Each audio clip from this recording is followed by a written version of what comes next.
It's all about lines in TNA, and WWE have crossed the line. Meanwhile, Jeff Hardy is probably snorting the lines. Welcome back, guys, to Fog Wrestling. Multi-year partnership announced today. World Wrestling Entertainment, total non-stop action wrestling. They're coming together. They're having a partnership. It's a tag team. They're teaming up to take on AEW. They're creating an alliance here. WWE, TNA, some would say the best wrestling company and the third best wrestling company. Or maybe third biggest and first biggest. Whatever order you want it to be in, these two are teaming up together. Just like Goldberg Taker, probably about 15 years too late. I mean, honestly, who cares in 2025, man? Yeah, and it's not even like the real deal. It's not like you're going to be getting TNA guys on Raw. Not that I blame WWE for not putting TNA guys on Raw. No, but it just shows you the difference, right? Because this is 15 years ago. Just look at what you've got.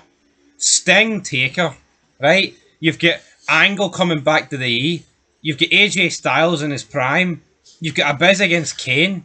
You've got so many different fucking things floating about, man. See now? Steiner with a live mic shooting on Triple H and Flair. Aye. Who have you got now? Oh, Joe Hendry. Oh, wait, Joe Hendry was already here. Oh, 50-year-old coked out Hardy boys. Aye, brilliant. I've seen them. Women that look like men. We've already got enough of them. Alright? I mean... What are we supposed to do with this? But, aye, we'll talk a little bit more about it in a minute. First, we're going to read the statement. So, strap yourself in, guys, because the following press statement is pretty long. But I'm going to try and read through it as quickly as possible. Now, TNA Genesis is this Sunday, and I believe there's going to be NXT involvement this pay-per-view. Yeah, I mean, they're labelling it as, TNA Genesis with NXT underneath it. I don't know, it's just... No, see TNA, like, they've fucking sold their soul. Obviously, this is a lot of money for them, but I mean... This is like WCW staying alive and having Floor of the Championship Wrestling underneath it. I mean, it just doesn't fucking work, man. Come on. This ain't a good look. Yeah, this is basically like TNA becoming a feeder company for WWE's fucking development brand. Yeah, no, it's a shitey look, man. And then you look at... No, but even look at it, though. Who has TNA received off WWE? Ariana Grace. That's pretty much it. Who probably just wanted to say hi to her dad. Wendy Chu, I think, had a match. Who... I mean, other than that... Right, they got back Wes Lee for, like, a match or something. Do the right thing, you big-nosed prick, and give them AJ Styles, at least. Know what I mean? For me, this is the perfect opportunity. AJ's not doing anything in WWE. Why not put him back into TNA? Let him go into the TNA Hall of Fame. Fuck it, give him one last run with the title. Why not? There's lots they could do. Hell, we could see something massive happen. I mean, imagine if... Massive? In TNA? Aye, send The Rock or Cena. Oh, come on! Yeah, why remember not? The Rock inducted Ken Shamrock? Aye. Maybe if it happened a few years later, The Rock could actually been there. Live in person and no via satellite. A pre-recorded satellite. Yeah, put the boot into AEW. Put Cena on TNA. TNA starts beating AEW in the ratings. 17-time world champion with a TNA belt. I wouldn't count that, would you? Be a bit of a shite way to break the record. No, I wouldn't. Anyway, this is what the statement reads. NXT superstars and TNA wrestling stars to appear across weekly WWE and TNA programming, WWE Premium Live events, and TNA pay-per-views. January 16, 2025, WWE, part of TKO Group Holdings, and TNA Wrestling, one of the world's top wrestling brands, a subsidiary of Anthem and Sports Entertainment, today announced a multi-year partnership aimed at creating unprecedented crossover opportunities within WWE and TNA programming for NXT superstars and TNA wrestling stars.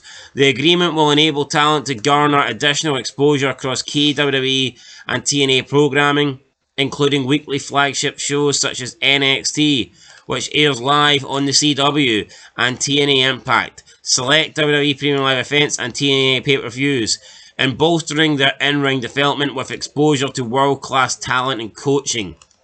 This historic relationship demonstrates that collaboration and competition do not have to be mutually exclusive, said Ariel Schreiner, Senior Vice President of Content and Distribution for TNA Wrestling and Anthem Sports Entertainment. He said, "Our partnership allows the TNA Wrestling brand its incredible athletes to reach a significantly wider audience, while WWE and NXT stars an opportunity to give cross the line and gain valuable experience. As they join forces with one of the most talented rosters in professional wrestling today, the response to our collaboration over the past year has been tremendous. Both companies have benefited, but the fans have reaped the greatest rewards for this talent crossover and working relationship. We look forward to growing and evolving our partnership with TNA Wrestling and its outstanding group of athletes by creating new opportunities to further the development of our talent and elevate the viewer experience at home," said WWE Senior Vice President of Talent Development Creative Shawn Michaels. Former TNA Knockouts World Champion Jordynne Grace and Joe Hendry frequently appeared on NXT programming in 2024, highlighted by an NXT Championship match featuring Hendry and Ethan Page at No Mercy, and an NXT Women's Championship match featuring Grace and Roxanne Perez at Battleground.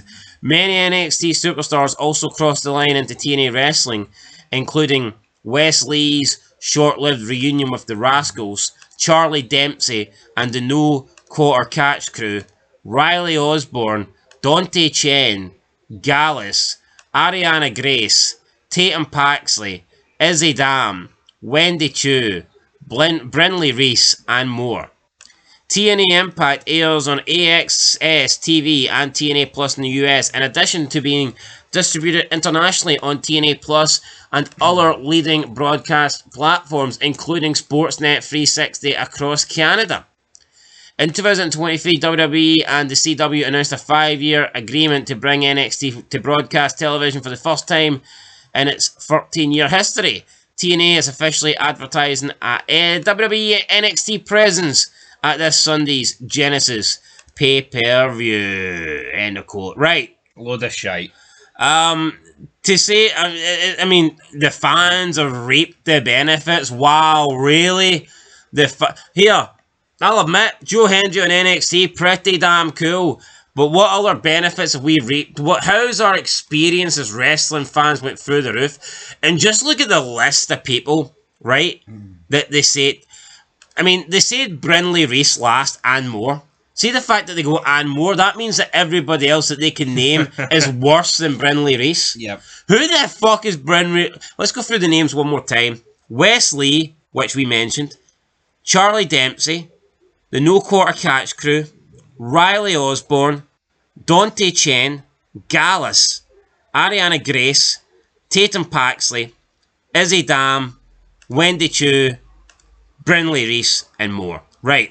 First of all, Wes Lee and Gallus, I mean, they were already there.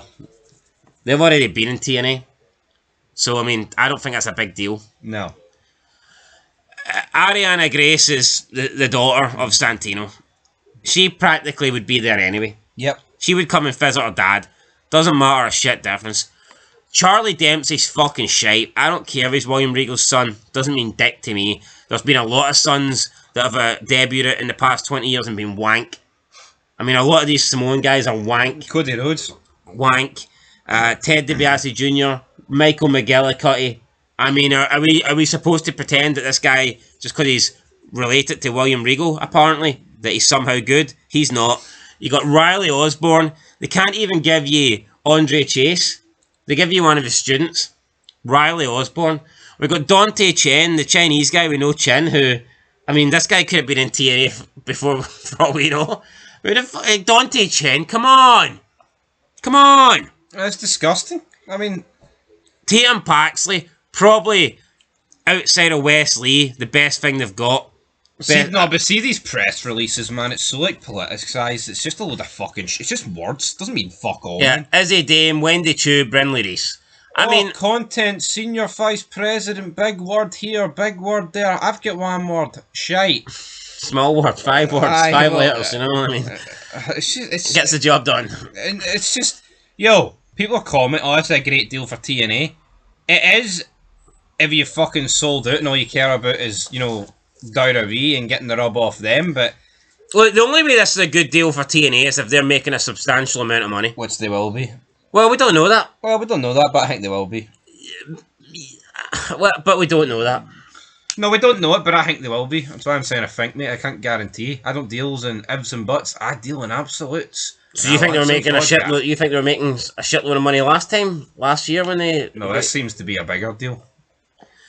Well, we'll have to wait and see. But TNA has not benefited from. See the TNA that we once loved. It's fucking dead. So what they've probably. The wrestling that we once loved's dead. Yeah, but what they probably realised is we're dead. There's no way of getting back to that promised land. We may have promised Nick Nemeth that here he can leave WWE behind, but we're going to let them through the cap fucking flap. Reality is, we need to hang on to them. It's smart business for TNA, but at the same time, it's like, it's shite, it's pathetic. Yeah, but do you think the likes of Nick Nemeth, do you think the likes of Ash by Elegance, what are they thinking?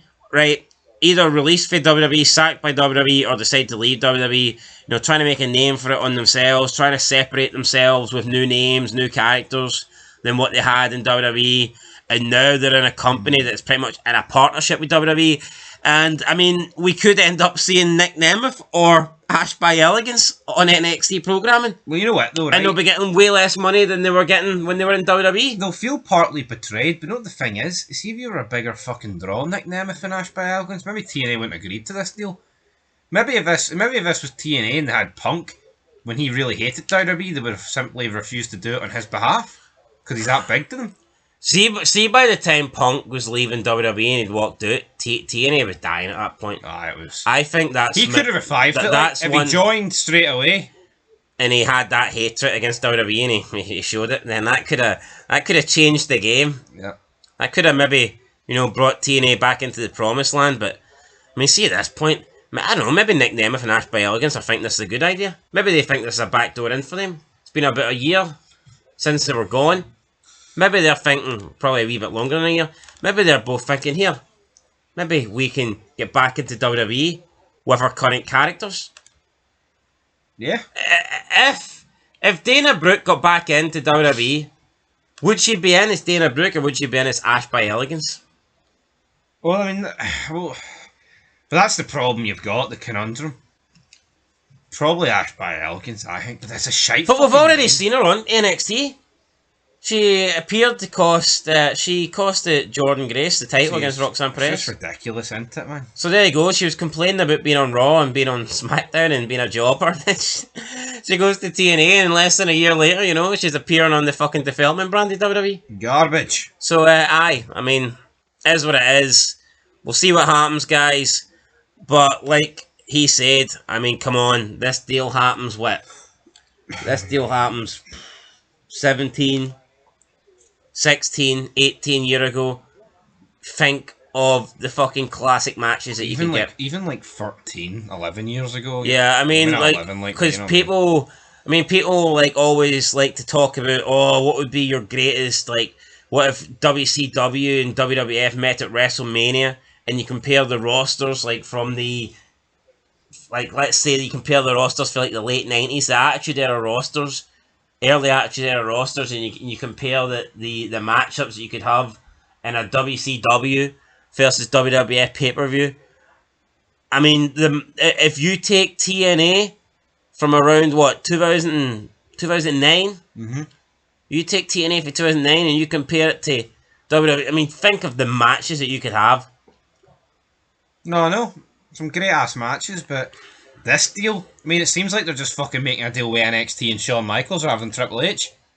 Sting versus Taker. I think that's the one we all wanted to see. Yep. I don't see how AJ Styles versus Shawn Michaels would have been anything but a classic. Yeah. No. Totally agree. It's just... like you say, Kane versus Abyss would have just been a great spectacle just for the the appearance and the characters of those two alone. Tag teams... Beer Money, Team 3D, just Motor City Machine Guns about 20 years younger, it would have been some good shit, damn it.